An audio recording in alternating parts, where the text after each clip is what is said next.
মজা তাদের পায় শিশুর হাতে শক্তিদার মমতা দিয়ে আরেকবার। আরে দীঘা গেলে দেখতে পাবে সাজলো কেমন দারুণ ভাবে, বলছি ও তো বলছি তাই।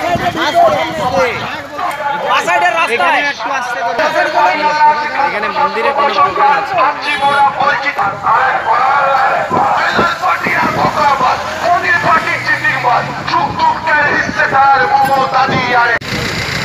মামু হাবা করে তো বাড়ি পিছন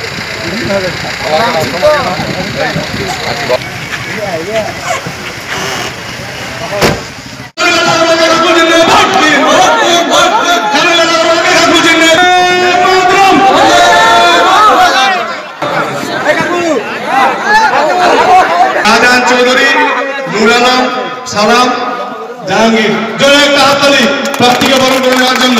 আরো অনেক জায়গায় মিটিং করতে হবে।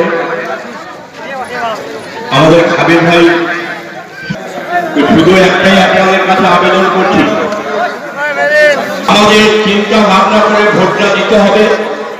কারো দ্বারা প্ররোচনায় আছে তাহলে পশ্চিম বাংলা থেকে সব কাম বলা হোলসেল মে হতা है।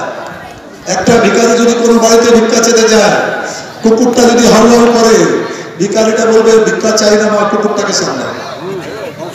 তো আমাদের আজকে দিনে দরকার নাই, আমাদের আগের দিন খুব ভালো দিন ছিল। আমাদের দেশে একটা সংবিধান আছে, আমরা ছোটবেলায় পড়েছি, ভারত মাকে চার সিপাহী, হিন্দু মুসলিম শিখ ইসাই। আজকে ভারত মা টিকা একমাত্র নিয়ে নিয়েছে বিজেপি, আবার বলছে গণতন্ত্র বাঁচাও যাত্রা। আরে বিজেপি তো গণতন্ত্র মানেটাও জানে না, গণতন্ত্রটাকে কি গণতন্ত্র। গণতন্ত্র মানে সবার তন্ত্র, সবার শাসন। 5 বছর পর পর ভোট হবে, পঞ্চায়েত ভোট হবে, 5 বছর পর বিধানসভা ভোট হবে, পৌরসভা ভোট হবে, লোকসভা ভোট হবে। এটাই হলো গণতন্ত্র। আমাদের সংবিধানে লেখা আছে গণতান্ত্রিক দিবস আমরা প্রত্যেক বছর 26 জানুয়ারি পালন করি। হিন্দু ভাই পূজা করবে, মুসলিম ভাই ইবাদত করবে, শিখ ভাই আরদাস করবে, খ্রিস্টান ভাই প্রার্থনা করবে, এটা বইতে লেখা আছে। এই সংবিধানটাকে ছুঁড়ে ফেলার চেষ্টা করা হচ্ছে। আমাদের যে একটা ধর্ম নিরপেক্ষতার একটা যে নীতি আছে, সেই নীতির উপরে আঘাত আনার চেষ্টা করছে। আমরা সবাই একসঙ্গে আছি, একসঙ্গে থাকবো, আমাদেরকে কেউ ভেদাভেদি করতে পারবে না। আসামে আপনারা জানেন বিজেপির সরকার আছে আসামে, সেখানে একটা এনআরসি করেছে, ন্যাশনাল রেজিস্টার অফ সিটিজেন। সেখান থেকে 40 লক্ষ লোকের নাম বাদ হয়েছে, 40 লক্ষ লোক। সেই 40 লক্ষ লোক বলে আমাদের দেশের নাগরিক না, ওদের ওই হয় পাকিস্তান না হলে বাংলাদেশ পাঠিয়ে দিতে হবে।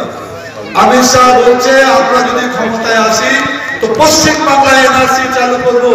তো ভাই তোমরা না ক্ষমতায় আসবে না এগুলা কথা চিন্তা করো, একটা সিট তো পাবে না, ক্ষমতায় আসবে থেকে ভাই। একটা সিটের নাম বলো, আমি চ্যালেঞ্জ করছি আজকে মিটিংয়ে অমিত শাহকে, একটা সিটের নাম বলে দিই যেখানে বিজেপি পেতে পারে। আমি রাজনীতি ছেড়ে দেবো যদি একটা সিট পশ্চিম বাংলায় বিজেপি পেয়ে যায়। এত সহজে ভাই সিট পাওয়া যায় না, মানুষের পাশে থাকতে হয়।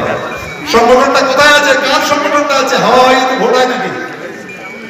সংগঠন কিন্তু তৃণমূল কংগ্রেস ছাড়া কারো সংগঠন নেই। সংগঠন একমাত্র তৃণমূল কংগ্রেসের, আর যা সংগঠন সব হাওয়াতে। আগামী লোকসভা নির্বাচনে আপনারা সবাই তৃণমূল কংগ্রেস প্রার্থীকে, আমি সেই প্রার্থী, জোড়া ঘাস চিহ্নে ভোটটা দিয়ে মমতা বন্দ্যোপাধ্যায়কে জয়যুক্ত করবেন। মমতা ব্যানার্জি জিন্দাবাদ, তৃণমূল কংগ্রেস। আইএনটিটিইউসির পক্ষ থেকে বিশাল একটি জনসভার আয়োজন করেছিলাম। আমাদের জনসভায় উপস্থিত ছিলেন আমাদের ক্যান্ডিডেট কানাইয়া আগরওয়ালা। আমরা প্রত্যেকটা মানুষ আজকে যে হারে জনসমুদ্রের মতো আজকে যে মিটিং এ লোক, আমরা নিশ্চিত যে আমরা উত্তর দিনাজপুরের সিট কানাইয়া আগরওয়ালাকে আমরা দিল্লি পাঠাবো। আমরা আমাদের নেত্রীকে এই রায়গঞ্জ সিটটা আমরা তাকে উপহার দিব। তার জন্য যে বিজেপি এবিপি আনন্দ থেকে দেখাচ্ছে যে বিজেপি বলে জিতবে নাকি বলে উত্তর দিনাজপুর, এটা ডাহা ফেল। আজকে আমরা দেখিয়ে দিলাম যে মামাটি মানুষের যে হারে আমরা যে একত্রিত ভাবে যে আমরা সবাই এক হয়ে যে আমরা লড়ে আমরা যে ক্ষমতায় নিয়ে আসতে পারি, এটা আমরা চ্যালেঞ্জ করছি। আর বিজেপির যেসব নেতারা টোটাল চ্যানেলকে যে কিনে নিয়েছে, তার জন্য আজকে দেখাচ্ছে যে কংগ্রেস আজকে 28%। কি করে 28% হবে? কংগ্রেসের ভোট ব্যাংক নাই। আজকে এবিপি আনন্দ উনি টের পাচ্ছে যে কংগ্রেসে যদি কিছু ভোট চলে যায় তাহলে টিএমসি হারবে। কখনো না। মানুষ যাকে ছুঁড়ে ফেলে দিয়েছে কংগ্রেসকে ভোট দিবে না, সিপিএম কে ভোট দিবে না। সিপিএম 5 বছর এখানে হলো, এই সংসদ মোহাম্মদ সেলিম কিছুই করতে পারেনি। আমাদের দিদি যে হারে উন্নয়ন করেছে, রাস্তাঘাটে উন্নয়ন দাঁড়িয়ে আছে, যেদিকে তাকাবেন সেদিকেই উন্নয়ন।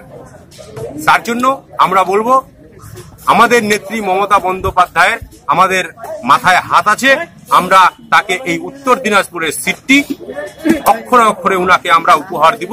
আমরা সবাই একত্র হয়ে টোটাল শাখা সংগঠন, মাদার পার্টি সবাই মিলে এক হয়ে আমরা ঝাঁপিয়ে পড়েছি। নিশ্চিত আমরা জয় করব, এটাই আমাদের লক্ষ্য। মমতা ব্যানার্জি জিন্দাবাদ, তৃণমূল কংগ্রেস পার্টি জিন্দাবাদ, মহামাটির মানুষ জিন্দাবাদ।